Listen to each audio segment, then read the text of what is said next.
Hello, and welcome to a tutorial on how to use the new Little Hawk Time Google Sheets.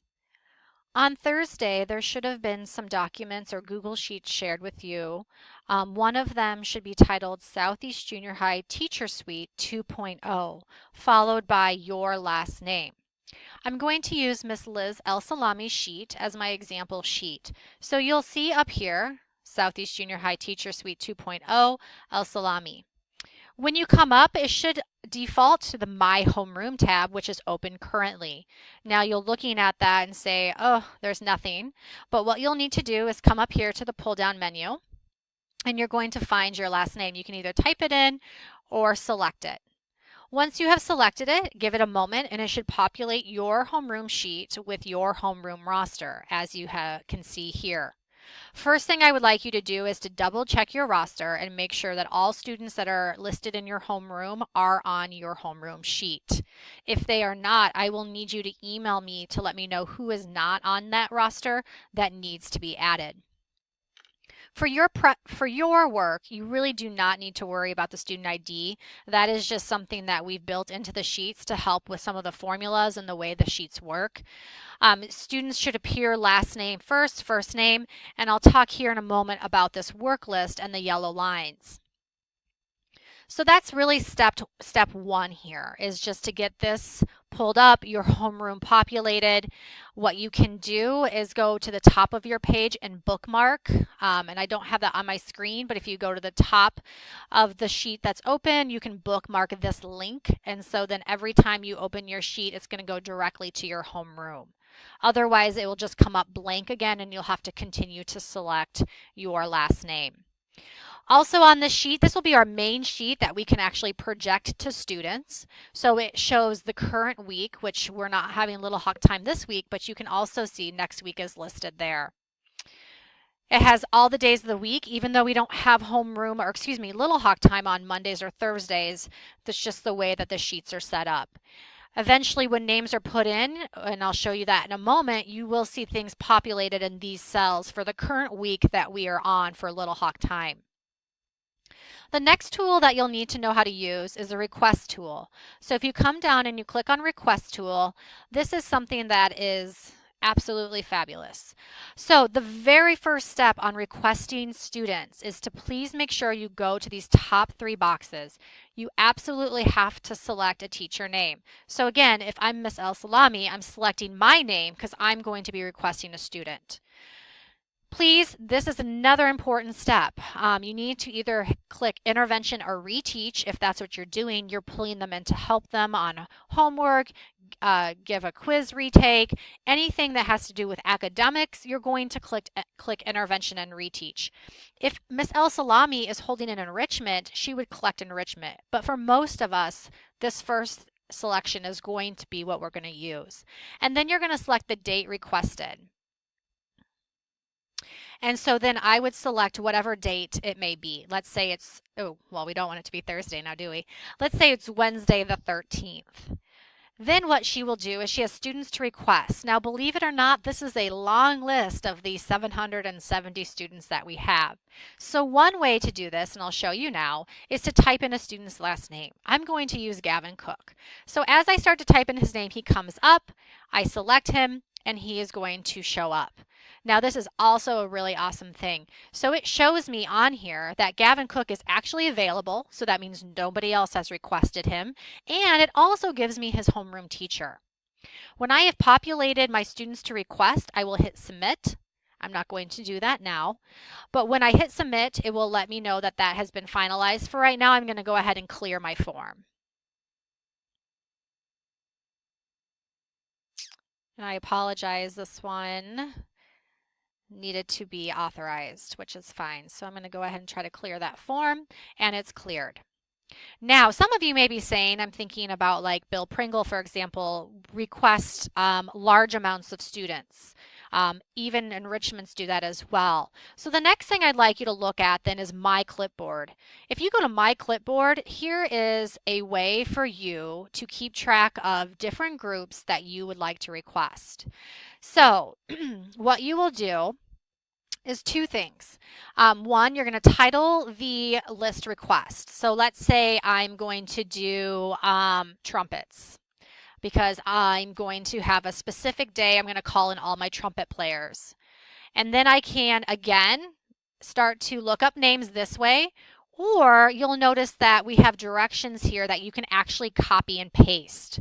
So what Bill could do, or Miss El Salami could do, is list from Power School, let's say, copy and paste 16 kids, and you can just hit the cell, control copy, and it will populate those cells with the students' names.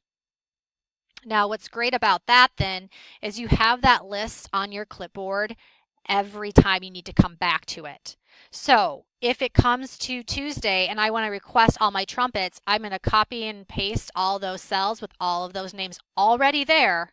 I'm going to go back to my request tool, click in the first cell, Control V to paste that in there, and all of those names will populate and show up. So that is one way to mass input a roster of students rather than doing it cell by cell or student by student. And again, that clipboard will stay there. So if you have enrichments or again, different days that you want to call in students, that is there for you to use and store those to copy and paste those days that you need to do that. My interventions is the next one we'll look at. That's a tab there that might be helpful for you.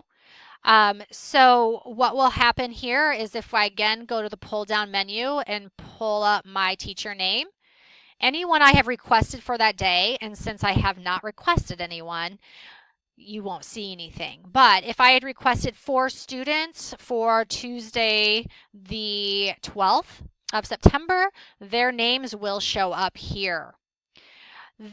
Students who have requested to see me, we have not finalized that tool yet, so you will not see anything show up in that green box, and that's okay. We're going to leave it there until that system is ready to be rolled out.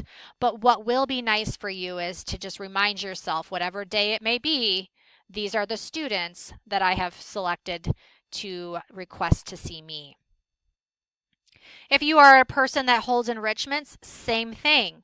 Once you put those enrichments in, whatever enrichment it may be, you can click the date of that enrichment and it will populate the list of students that you have requested to see or have requested to come to your enrichment. Just like last year, I will continue to populate enrichments for teachers if that's what they'd like me to do or for specific things. If there are teachers, like I can think of Miss Sims that does Makerspace, she now has the power to put those enrichments in on her own. I do want to talk to you about this D and F list. This is something new, and this is something that North Central has done. I'm not sure it's that it's not a necessity maybe for us, but I think it does communicate some good information. What I have the power to do is to, through Power School, is pull out any kids, and actually any kids that have D's and F's. And I can populate a sheet, and so then Miss El Salami can look at her homeroom, and any students in her homeroom that have D's and F's would populate on that page. I don't think we're going to roll that out right away, but that's something to look for in the future. So right now this tab is probably... So while we're not going to roll that out now, that will be something we can use later. The last thing I want to talk to you about is the work list. And this is actually populated because I had put some work in already from last week when Bill and I were testing this. So again, you need to select your homeroom. Now, El Salami, let's see. So this is actually current information as of last week. So what you'll see here is, again, I will generate a Power School report that will show any students with missing classwork. And again, if you're not coding your gradebook a certain way, this will not show up. This is only when a teacher has coded that assignment with the little M icon for missing. When I generate that report, I have a special sheet that I put this in, and then it will populate this out to you so you can see which of your homeroom students have missing work. So if Miss El Salami is in homeroom and she's not called any kids in that day to reteach, or even if she has, she can pull those students up individually and say, hey, you know what, Stanley, it looks like you're missing a math assignment from 829, page 7, numbers 41 through 43. She can also add comments over here and save the comments. So that comment might be something like says he has it turned in, or has lost the paper. And so that will save that comment for you. So maybe that will prompt you then to send an email to that teacher to say, yeah, looks like he's working on this, or he doesn't have a copy of that. And so you will have access to that information right away if you want to use that for a tool. That being said, if we go back to my homeroom, then you'll notice that Stanley is yellow lined and it says work list of 1. Well, that's because Stanley has 1 assignment. The yellow line is something North Central uses to prevent kids from attending enrichments. I'm not really sure we're going to start using that, but it will yellow line that student. In the past, we've posted this on, our smart boards, and so there may be a question of confidentiality. My opinion on that would be, if we don't say what the yellow line just means students have missing assignments. If you don't want to show that, no, I can't do that.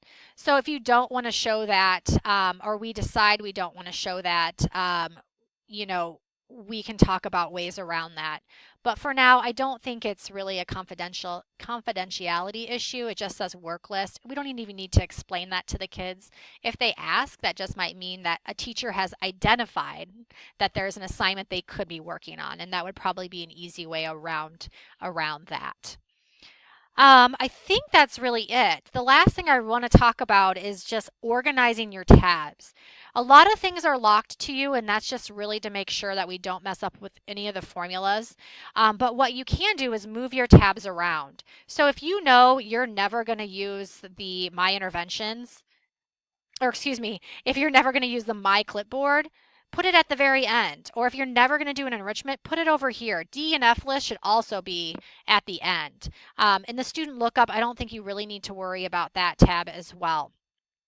The ones that you're probably going to have easy access to are My Homeroom, the Request Tool, and My Interventions. I would have those, and then maybe My Clipboard if you're going to use that as a tool for you to mass import students to request. One last thing about the request tool that I didn't mention. Why is it so important to have intervention and reteach and not enrichment? Well, if you are doing an intervention and reteach and a student has been requested for an enrichment, it will trump that student. So basically what that means is when the teacher pulls up their sheet, instead of saying like makerspace on Wednesday, it will have your name. Now the opposite is not true. So if I put enrichment in, and I want to request Gavin Cook, but he was already requested by Miss El Salami, the enrichment will not trump the teacher, and it will show you here in the current schedule, it will say unavailable in red, or will tell you what teacher he is scheduled to go see. So again, reteaching and intervention trump enrichment, and that will actually populate and make the change. However, enrichment will not trump intervention and reteach. I think that's all. The only thing we're going to have to problem solve together, which is going to be a little bit of a difference, will be attendance. I will say I know that people last year were concerned about attendance during Little Hawk time, and I will say the days that I ran attendance, which was usually once a week, I would have several kids come in, and when I say several, like a lot, but most of them were accounted for. It was just teacher error. So what I'm going to ask for attendance this time is that if homeroom students are not requested to go anywhere, you will take attendance for them in PowerSchool. So you'll basically take attendance for your homeroom. Unless a kid is like absent and there's nothing next to their name, you will mark them present in PowerSchool. Then what that means is anyone that's asked for a student for intervention and reteach or asked for a student for enrichment will also keep their own attendance. So let's just say Jordan Ellis was requested to go to Makerspace and it says it there. I'm going to count him present in my Power School attendance. And however, if Jordan Ellis has nothing next to his name and he's not in my room, I'm going to count him absent.